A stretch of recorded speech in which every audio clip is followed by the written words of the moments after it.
Hi guys, कैसे हैं आप लोग। आज हम बात करेंगे द इंडियन एविडेंस एक्ट 1872 की धारा 32 जो बात करता है डाइंग डिक्लेरेशन, मृत्युकालिक कथन। मृत्युकालिक कथन क्या है, क्यों इसे माना जाएगा, क्यों हम किसी मरे हुए व्यक्ति का स्टेटमेंट माने, इसके बारे में हम बात करेंगे। तो चलिए शुरू करते हैं कि धारा 32 क्या है, सेक्शन 32 क्या है। सबसे पहले तो हम ये जाना कि कोई भी घटना घटती है, कोई भी ऐसी घटना घटती है तो सबसे अच्छा गवाह कौन होता है। तो सबसे अच्छा गवाह दो लोग होते हैं। पहला एक्यूज्ड, दूसरा विक्टिम। एक्यूज्ड को हिंदी में हम कहते हैं अभियुक्त और विक्टिम को कहते हैं पीड़ित। एक्यूज्ड जो अपराध किया है, पीड़ित जिसके साथ अपराध हुआ है। तो ये दो ऐसे व्यक्ति होते हैं जो गवाह और या इनके साथ घटना होती है और ये सबसे अच्छा एविडेंस या गवाह के रूप में होते हैं। लेकिन इनका कोर्ट गवाह नहीं मान्य करती है। क्यों नहीं मान्य करती है? कारण है वो इसलिए नहीं मान्य करती है कि जो विक्टिम है, जो अभियुक्त है, जो पीड़िता है, ये दोनों अपने फेवर में बात करेंगे। जो अभियुक्त है वो अपने फेवर बात करेगा कि मेरी गलती नहीं थी, यह सारा गलती पीड़िता की थी। और जो पीड़िता है वो अपने फेवर में बात करेगा कि मेरी गलती नहीं थी, इनकी गलती थी, इनकी वजह से हमको जो क्षति हुई है, हानि हुई है, यह इनकी वजह से हुई है। तो दोनों आपस में दोनों क्या है कि अपना अपना स्टेटमेंट देंगे, तो दोनों अपने फेवर में ही देंगे। इसीलिए कोर्ट इन लोगों के गवाह के रूप में मान्य नहीं करती है। ठीक है। अच्छा, एक बात और है कि कभी कभी ऐसा होता है कि जो घटनाएं घटी हैं एकांत में घट जाती हैं, ना ही वहाँ कोई एविडेंस होता है, ना ही प्रूफ होता है, कोई भी प्रूफ नहीं होता है कि जिससे वह साबित किया जाए। ठीक है। और दूसरी आय है कि जैसे मान लीजिए कोई व्यक्ति मर गया तो हम मरे हुए व्यक्ति को क्यों, जो उसके द्वारा कही गई बातें हैं, क्यों हम उसको मान्य करें? क्या होता है, क्या पता कि वह सही ही बोला है। तो धारा 32 जो मृत्युकालिक कथन है इसी की बात करता है। और ये कहा जाता है कि जो मरा हुआ व्यक्ति है, जो मरे हुए व्यक्ति है, अगर उससे पहले अपना स्टेटमेंट या लिख कर या कहकर कि मर गया है, तो ये होता है कि मरे हुए व्यक्ति जो मरने से पहले कहता है, सच्चाई उसके जुबान पे विराजमान रहती है। और ये भी कहा जाता है कि वह जो मरने से पहले स्टेटमेंट दिया हो, मरता हुआ वह झूठ लेकर नहीं मरेगा।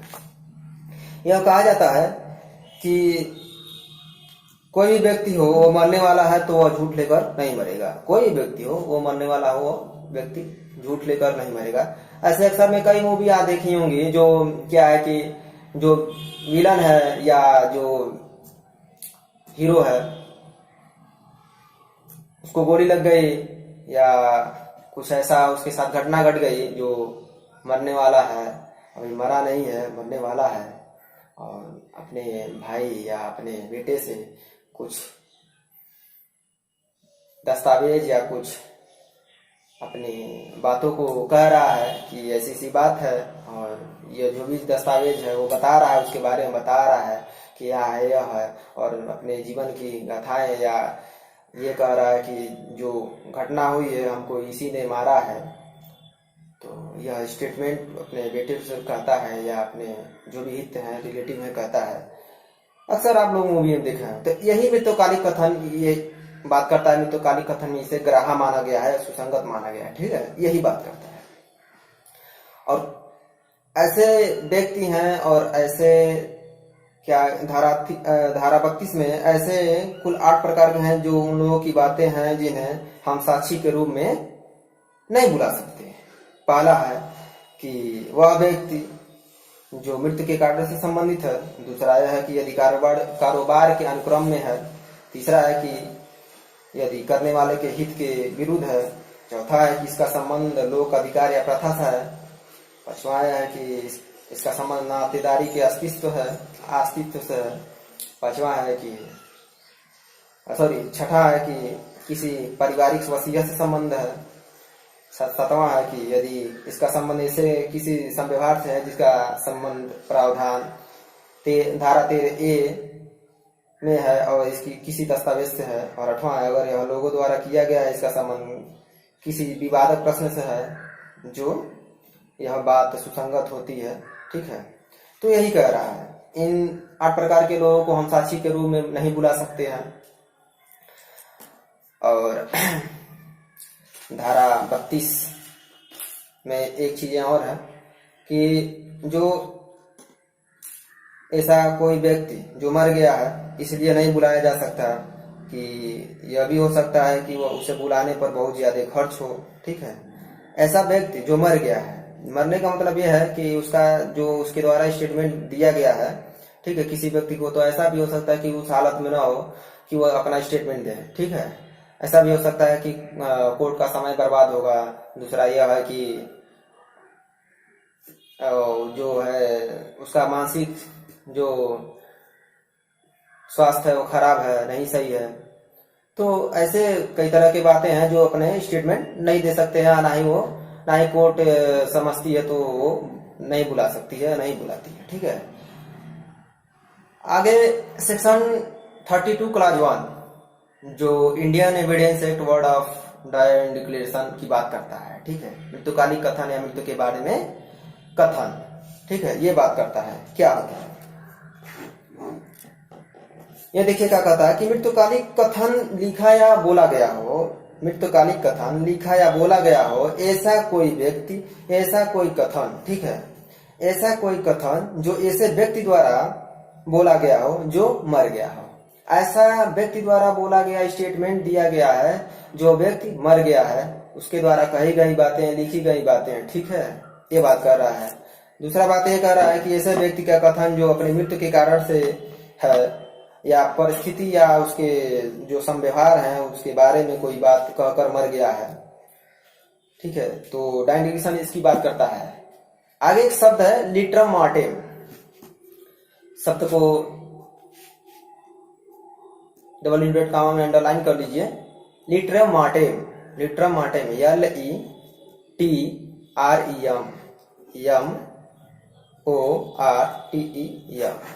लिटरम मॉर्टेम यह एक लैटिन शब्द है जिसका मतलब होता है कि मृत्यु के समय किया गया संवाद या ऐसा मृत्यु के समय किया गया कथन। ठीक है, मृत्युकालिक कथन बहुत विश्वसनीय है, भरोसेमंद है। और कारण यह है कि ऐसा व्यक्ति जिसको पता है या विश्वास है कि वह मरने वाला है तो वह झूठ लेकर नहीं मरेगा।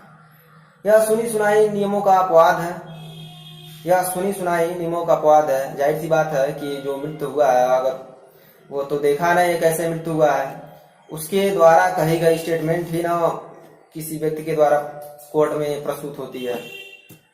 तो यही कह रहा है कि सुनी सुनाई नियमों का अपवाद है मृत्युकालिक कथन।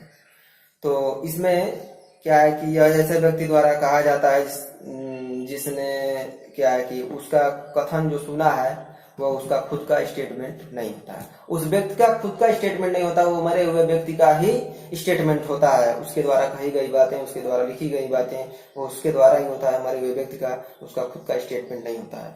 मृत्युकालिक कथन हमेशा अभियोजन द्वारा न्यायालय में समक्ष रखा जाता है, अभियोजन के द्वारा हमेशा न्यायालय के समक्ष रखा जाता है। ठीक है, एक मैगजीम है निमो मोट्रियस प्रेसुटेंट मेंट्री, स्पेलिंग है NEMOTRIUSPRESUMUNTURMENTRI,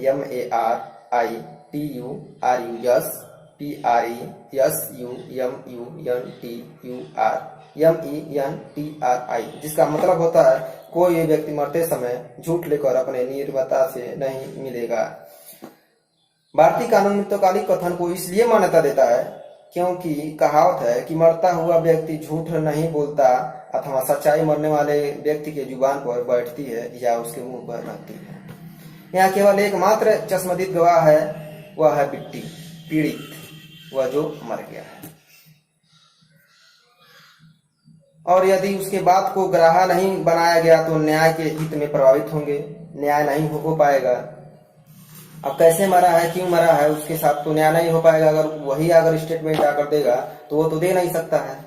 तो यही बात करता है, यही मैगजीन का जो बात है, रूल है, यही बात करता है कि मृतकालिक कथन इसलिए भी ग्राह्य है क्योंकि ऐसे व्यक्ति को बुलाया नहीं जा सकता क्योंकि वह मर गया है। ठीक है। एक केस थी उल्का Ram versus state of Rajasthan. इसमें सुप्रीम कोर्ट ने कहा कि जब कोई कथन या किसी व्यक्ति द्वारा किया गया है जिसका संबंध उसकी मृत्यु के कारण से है और ऐसी परिस्थितियां या संव्यवहार के बारे में है जिसका परिणाम उसकी मृत्यु है, या ऐसे मामले में जहां उसका मृत्यु ही प्रश्नवाचक है, तब ऐसी बातें मृत्युकालिक कथन ग्राह्य है और कानून के भाषा में ही मृत्युकालिक कथन कहा जाता है। एक आगे केस है PV Radhakrishnan versus state of Karnataka. इसमें कहा गया कि इस मामले में सुप्रीम कोर्ट ने कहा कि वह सिद्धांत जिसके आधार पर मृत्युकालिक कथन ग्राह्य है वह एक लैटिन सुक्ति है, एक लैटिन सुक्ति का भाग है और वह ऐसी व्यक्ति द्वारा की गई बातें सूचना इस धारा के अंतर्गत ग्राह्य होती है। तीसरा एक लीडिंग केस है, ध्यान दीजिएगा। इसमें कहा गया कि पकला नारायण स्वामी वर्सेज इम्परर, पाकला नारायण स्वामी वर्सेज इम्परर। इसमें प्रीवी काउंसिल ने न्याय दिया था कि जो अभियुक्त है उसकी पत्नी ने मृतक से कुछ पैसे उधार लिए थे जो 3000 रुपया थे और वह 3000 रुपये 18% के सालाना ब्याज पे लिए गए थे। ठीक है, निजी प्रभाव से कुछ लिए गए थे साल भर पहले। ठीक है, यह बात जो है यह 20 मार्च 1937 की है। तो इससे संबंधित कई सारे पत्र हैं, इसके संबंधित कई सारे ऐसे जो थे मृतक से और अभियुक्त से हमेशा पत्र से होती थी। तो पत्र जो ऋण से संबंधित पत्र है वह अभियुक्त की जो पत्नी है उसके द्वारा हस्ताक्षर थे और यह मृतक के घर से मिले थे।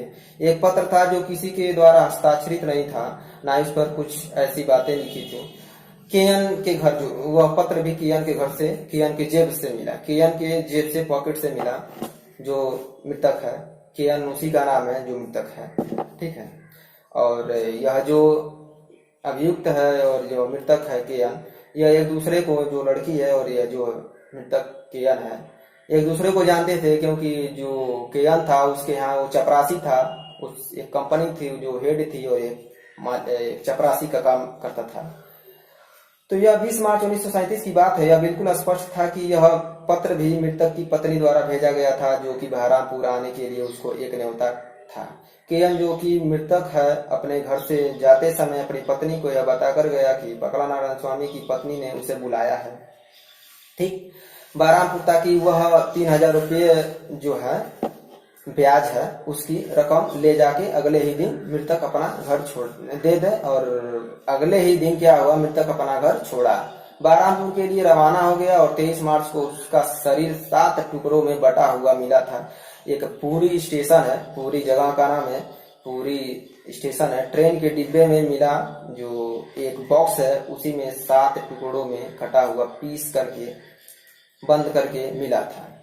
अभियुक्त को मृत्यु की दोषी पाया गया, जो अभियुक्त है उसे मृत्यु की दोषी पाया गया और उसे फांसी की सजा भी दी गई।